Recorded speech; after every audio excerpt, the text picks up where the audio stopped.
Et puis, chers téléspectateurs, bienvenue à une chronique, une émission, une petite émission chronique, comme on dit, qui s'appelle On continue, malgré la pandémie. Et aujourd'hui, j'ai le plaisir d'inviter virtuellement, via Zoom, Monsieur Reda Benkoula, qui est président, fondateur et rédacteur en chef de l'initiative. Bonsoir, Reda. Bonsoir, Kim, merci pour l'invitation. Ben, bienvenue.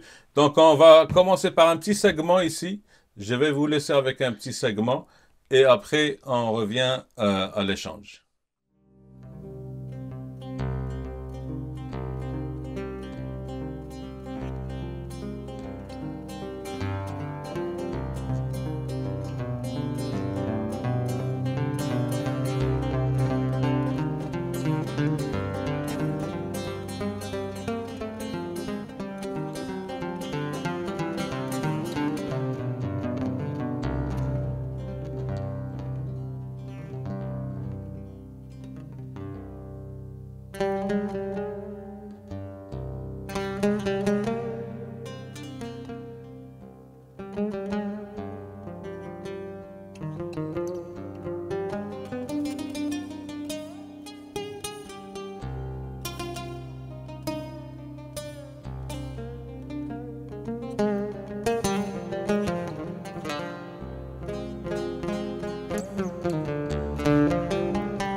De retour à cet échange virtuel. Et au fait, c'est les aléas du direct. Moi, j'allais mettre une autre vidéo, mais ça tombe bien aussi, cette vidéo. La vidéo qui s'intitule de Aziz Daouni, très talentueux, Mhm. musicien oud. Elle s'intitule donc Inspiration. Inspiration en ces temps de confinement. Et puis, éventuellement, on va commencer par l'échange de questions. Et éventuellement, la première question, Reda, Oui. toi qui es rédacteur en chef et puis fondateur du journal L'Initiative, parle-nous d'une façon générale de l'impact de cette pandémie sur ton journal, spécifiquement sur ton journal Initiative, éventuellement. C'est sûr que on a vécu la pandémie un petit peu comme tout le monde, là. Le journal L'Initiative, comme tous les journaux, n'est pas isolé par rapport à cet environnement et par rapport à tout ce qui s'est passé. C'est sûr que, en ce qui me concerne, le journal ne s'est pas arrêté. Donc, du moins la version papier, ça ne s'est pas arrêté. J'ai pu poursuivre l'activité grâce justement aux partenaires d'affaires qui m'ont fait confiance. Certains ont demandé à reporter leurs annonces et tout, parce qu'il faut préciser que le journal étant gratuit, donc on a besoin d'annonceurs pour pouvoir imprimer le journal. Mais comme je disais, j'ai pu continuer les activités. Donc mois après mois, un mois après l'autre, je prenais un mois à la fois là. Donc et au vu de l'évolution des choses, au vu du confinement, du déconfinement, de l'été, c'est sûr que c'était mort. Hein, c'était mort en termes d'activité. Donc il n'y avait plus d'événements à couvrir, plus de festivals, il n'y avait plus de salons. Donc il y avait des événements qui ont eu lieu de manière virtuelle et qu'on a pu couvrir. On a pu assister à ces événements de manière virtuelle, comme le Festival de Nuit d'Afrique, Vue d'Afrique, le Salon de l'Emploi, événements carrière, et d'autres événements, énormément d'événements, mais de manière virtuelle, parce que les règles, les conditions sanitaires imposent beaucoup de restrictions donc, par rapport à ça. Donc, c'est sûr que nous, en tant que médias, on est un relais d'information et on a eu cette possibilité de relayer de l'information qui ne s'est pas arrêtée parce que l'information étant le Covid, mais pas seulement. Ensuite, d'une certaine mesure, pendant le premier confinement, là, en mars dernier, à partir du mois de mars, en mois d'avril, c'était un petit peu comme quand il fallait distribuer le journal. C'était comme faire le tour de la ville. C'était comme Walking Dead, quoi. Les rues étaient vides, beaucoup de lieux de distribution étaient fermés, les coiffeurs, tout ce qui était marché non essentiel, les centres communautaires, les bibliothèques. Je te dis, c'était Walking Dead, là. En 5 heures, j'avais fait le tour de l'île, là, Montréal et rive nord, rive sud, là, en 5 heures.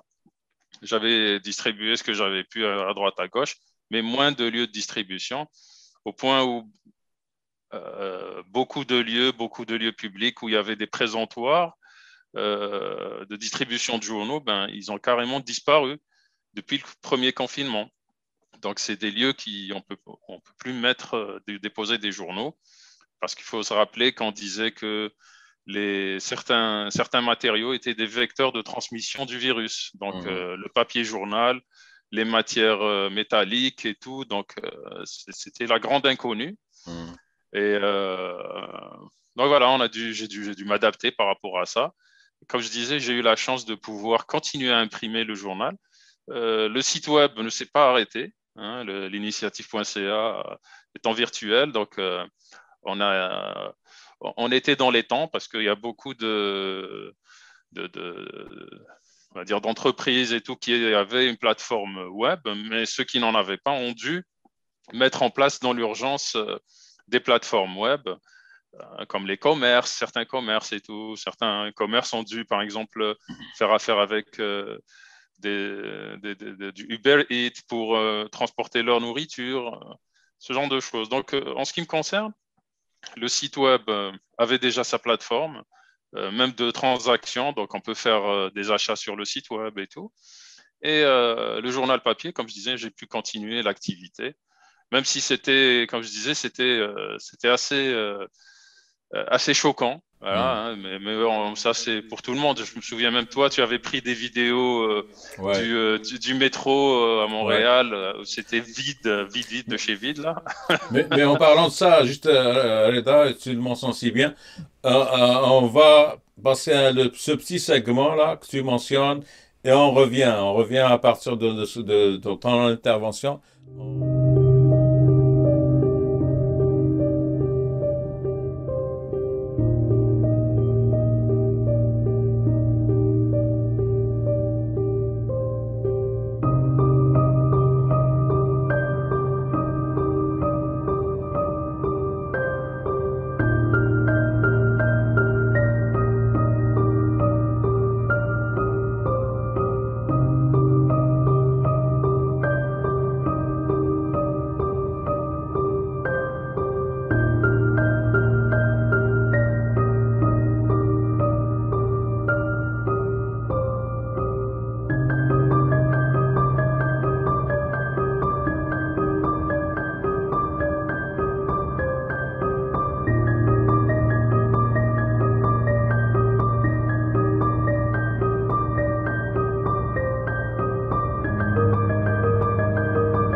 Donc, on revient à l'échange. C'était le 7 avril, au fait, 2020. L'année passée, à peu près une année, c'était à 8h30, j'ai pris ma petite caméra. Ça, c'est deux Maisonneuve avec de la montagne, je pense. C'est un peu au nord de Sainte-Catherine. C'est vraiment le centre-ville de Montréal. Ouais, c'est ça. Et on voit personne, comme tu le mentionnes, et les commerces. Tout. À 8h30, normalement, avant la COVID, ça grouillait de monde et tout là. T'es un peu tes remarques, Reda. Donc, on continue, en fait, tu continues ton Ben, intervention. comme je t'ai dit, c'était vraiment se balader dans une ville morte, là. C'est triste, mais c'est ça. On n'est pas encore sorti de l'auberge, hein, parce que c'est toujours, on a le couvre-feu et tout, mais enfin, euh, tu arrives devant un magasin, il est fermé, l'autre il est fermé, l'autre est fermé. Tu dis que ce que je vais faire de ces journaux, là. Heureusement, il y Mais avait d'autres lieux, là, mais enfin, il y a beaucoup d'endroits qui ont été sacrifiés, voilà. mais ce que je retiens aussi de ce que tu parlais tout à l'heure, c'est que tu dis, il y a des gens qui ont dû un peu s'adapter à des commerces pour créer des plateformes web, alors que l'initiative, vous avez votre plateforme depuis des années. Et la question éventuellement, est-ce que cela ne vous avantage pas éventuellement par rapport à d'autres qui ont dû s'ajuster, mais qui n'ont pas assez d'expérience au niveau de plateformes web par rapport à vous éventuellement et par rapport à vous et d'autres journaux. Ben, ce qu'on a pu voir, par exemple, c'est une effervescence au niveau de l'offre de services des infographes qui proposaient de faire des sites web, des plateformes et tout. On voyait des annonces dans le fil d'actualité, d'autres journaux en ont parlé et tout. Et donc, c'était le moment pour justement beaucoup d'infographes d'aller chercher des clients comme ça. Et en ce qui me concerne, comme je disais, moi, la plateforme était déjà là. On avait déjà, on était rendu à 40 000 visiteurs uniques par mois. Là, on est passé carrément à 50 000 visiteurs uniques. Donc, c'est sûr qu'il y a toujours plus de lecteurs sur le web parce que les gens ne vont pas attendre un mois pour aller trouver l'information. Et d'autant que ça va très vite. Donc, de ce point de vue, le web a un avantage concurrentiel énorme. Énorme. Voilà. Ensuite, Et on sait, au niveau des journaux papier, à grand tirage, on va dire le Journal de Montréal, Le Devoir et d'autres, la Toronto Star et tout, suite au fait que la fermeture de commerce, il y a eu une chute vertigineuse des demandes de pub. Et on c'est sait ça. que les journaux ou les médias, la radio, la télévision, ça fonctionne avec des pubs. Et Exactement. suite à ça, beaucoup de journaux, donc à grand budget, ont dû couper dans leur masse salariale, ont dû couper dans leurs journalistes. Mais Effectivement. donc vis-à-vis de l'initiative, est-ce que vous aviez déjà une plateforme web, ou vous comptez plus peut-être votre plan d'affaires peut-être sur les deux ou plus sur la plateforme web? Est-ce que cela ne vous a pas éventuellement avantagé par rapport à ces journaux papier qui ont dû faire du délestage au niveau des ressources humaines ou quelque chose? C'est sûr, si tu prends par exemple l'exemple du journal Le Soleil, Le Devoir, ceux qui font partie de la coopérative nationale de l'information indépendante, là, le Soleil, Le Devoir, La Tribune, Quotidien, Nouvelliste, eux, à partir du mois de juin, ils ont carrément arrêté l'impression papier. Il y avait par exemple le journal Métro et le journal 24 heures qui ont arrêté l'impression le 18 décembre. Métro après le couvre-feu, après les vacances là, 2021, il a repris avec une formule il paraît juste 2 fois par semaine alors qu'il était quotidien. Le journal 24 heures qui a repris le 11 février dernier, il était quotidien, il est devenu hebdomadaire. Donc c'est sûr que la chute des revenus publicitaires, ça a affecté tout le monde. Et je donne un exemple. Par exemple, on pouvait faire du réseautage, rencontrer du monde. Ça permettait un peu de connaître de nouveaux clients. Donc, toute cette manière de travailler ben, elle échappe maintenant. Il faut la revoir. Il faut recontacter les clients autrement, ben, à travers des appels téléphoniques, les courriels. C'est beaucoup de clients que j'ai. Je travaille avec eux par courriel. Je travaillais déjà avec eux par courriel. Donc moi, je fonctionnais de cette manière. Mais c'est sûr, dans mon cas à moi où je suis travailleur autonome, mais les collaborateurs, ben, chacun travaille de chez soi et tout. Rien n'a changé pour moi. Donc, je travaille de la maison, tout est sous-traité et tout.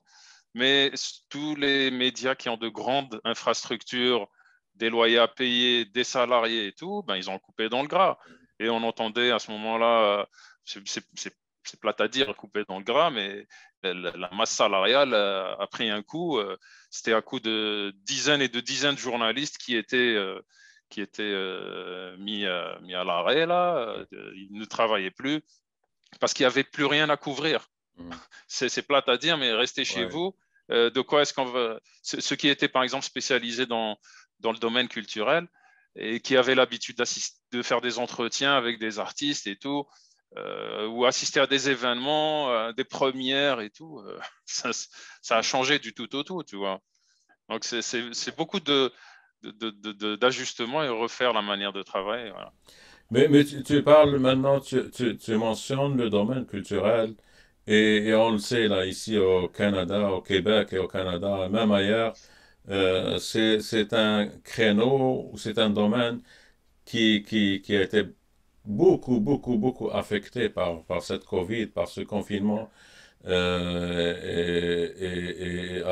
telle manière que maintenant, les artistes ou les écrivains ou les poètes, les gens qui publient, les artistes peintres, maintenant demandent à ce qu'il y ait une reconnaissance. C'est pas juste superficiel ce qu'ils font, mais ce que j'allais dire, c'est que on sait l'initiative, c'est plus un journal culturel, un journal, c'est ça là, qui couvre des choses, des événements comme ça.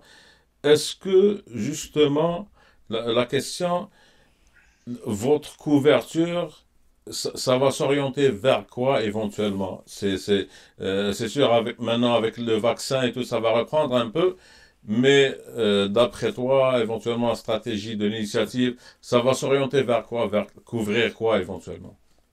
Ben, disons, toi, tu dis que le journal, il est culturel, mais pas seulement, en fait, parce que il y a une grosse partie aussi qui parle d'emploi, donc on relaie beaucoup d'articles sur la politique et tout, et de l'actualité au sens large du terme. Donc, je peux dire qu'on est Économie. ouais, c'est un journal généraliste dans le Hmm. sens où on passe pas à côté de l'actualité.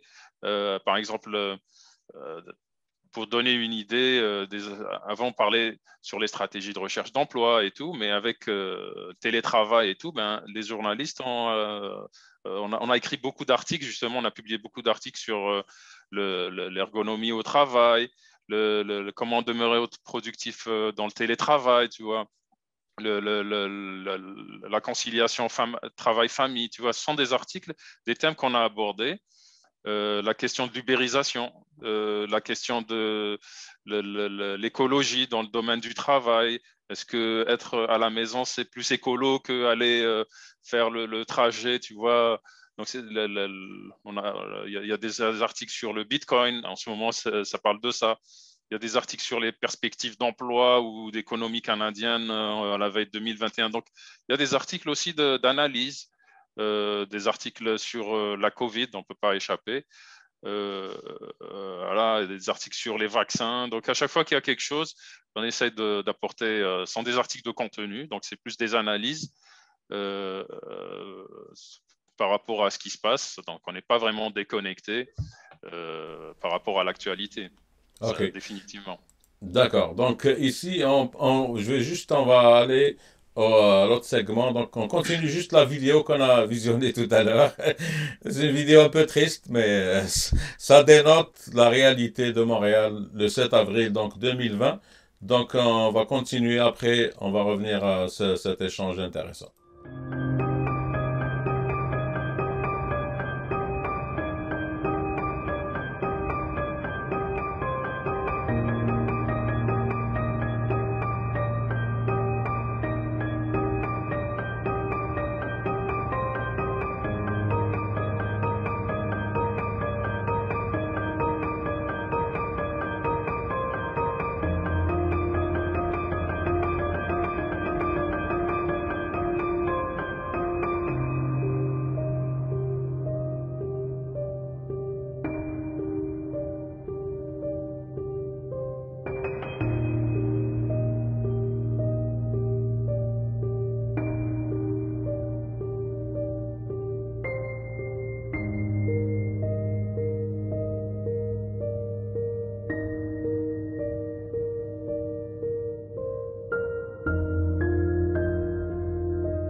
Donc, de retour à cet échange,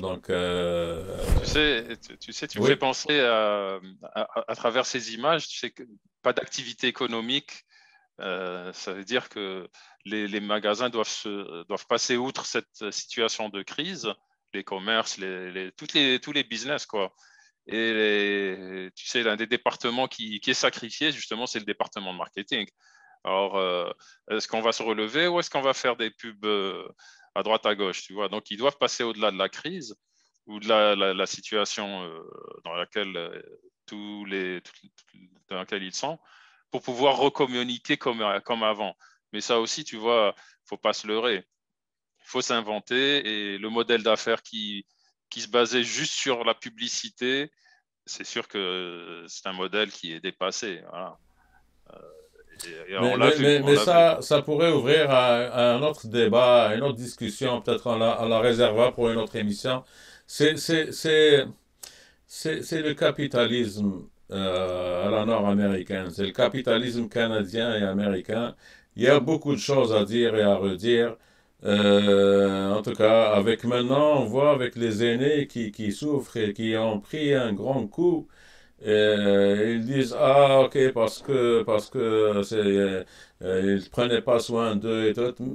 Derrière tout ça il y a le capitalisme et les conséquences de ça de pratiques capitalistes. Peut-être une autre fois on va discuter peut-être autour d'une table ronde autour de ça et peut-être moi à mon avis et je vais fermer la parenthèse ici les gens ici critiquent le socialisme et tout. Il y a beaucoup de choses bénéfiques. Socialisme, ça ne veut pas dire on va aller revenir au modèle russe, non. C'est en tout cas du capitalisme social. Mais je reviens à l'émission pour dire, justement, tu mentionnais, Reda, le télétravail de tes journalistes pour donc fournir des articles, etc.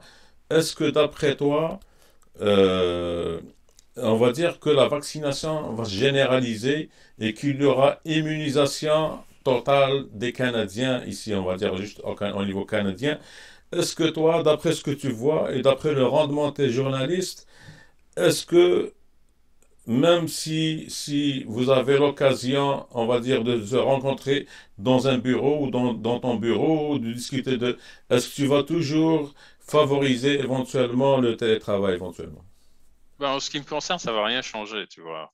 Mais c'est sûr que tu sais, en un an, en un an de distanciation sociale ou distanciation physique, les comportements des gens ont changé, tu vois. Donc, les gens, quand ils font le marché, quand ils font les courses, même après le déconfinement, c'est plus pareil. Les gens se baladent avec des masques et tout. Et dire qu'on va revenir à la normale, ben, on l'espère, tu vois. Il faut être optimiste dans la vie. Il faut pas voir les choses complètement négatives, là. Mais c'est sûr que un an de confinement, déconfinement, etc., ça a apporté des séquelles. Et la manière de travailler a définitivement changé, du moins pour l'instant et depuis ces 12 derniers mois. Le télétravail, on le voit un peu partout, il est conseillé, généralisé ou autre. Et de là à voir des événements comme le festival de jazz avec du monde qui se côtoient et qui se bousculent et tout. Tu vois, des événements comme ça, tu, presque tu dis c'est de la science-fiction, ce qu'on a vécu. Et on voudrait bien revenir à cette science-fiction, une Oui, certaine oui, forme de réalité, tu vois. oui. Donc, il faut rester optimiste. On se dit euh, que ça, c'est un mauvais cauchemar ou et on va se réveiller un jour et ça va bien se passer, tu vois. On En espère, fait, c'est tu as tout. répondu à la question que j'allais te poser. Donc, j'allais te dire est-ce qu'il y a de la lumière au bout du tunnel et toi, donc, tu m'as répondu que effectivement, donc, il faut garder espoir. Il y a de la lumière au bout du tunnel. Reda, éventuellement, une dernière intervention, éventuellement, donc, avant de clore cette émission. Ben, ce que je peux te dire, ben, je te remercie d'abord m'avoir laissé l'occasion de m'exprimer, hein. C'est gentil de ta part et c'est vraiment, je salue ton travail. Et je remercie aussi ben, les lecteurs de nous suivre parce que, comme je te disais, on a beaucoup plus de lecteurs, de visiteurs sur le site web. Et tous les collaborateurs, les journalistes et tout, donc sans ces collaborateurs, il n'y a pas de matière. Sans matière, il n'y a rien à donner au public. Et donc, on travaille fort pour ça. Et c'est un tout. Il y a aussi les partenaires d'affaires que je remercie, qui nous font confiance et tout. Donc, je reste dans cette perspective. Et de rappeler, Reda, votre site web et la page Facebook, éventuellement le site web de l'initiative. L'initiative.ca. Donc, il y a le lien et de là, on peut trouver aussi la page Facebook du D'accord, journal. parfait. Donc, comme dit cette émission, là, cette petite émission légère, on continue malgré la pandémie. Et puis, merci beaucoup, Reda. Merci de cet C'est échange. Et c'est moi qui puis, te remercie. c'est ça, là, on continue malgré la pandémie. Je te souhaite une bonne fin de soirée. Merci à toi À la aussi. prochaine, Reda. Merci à toi aussi. Salut.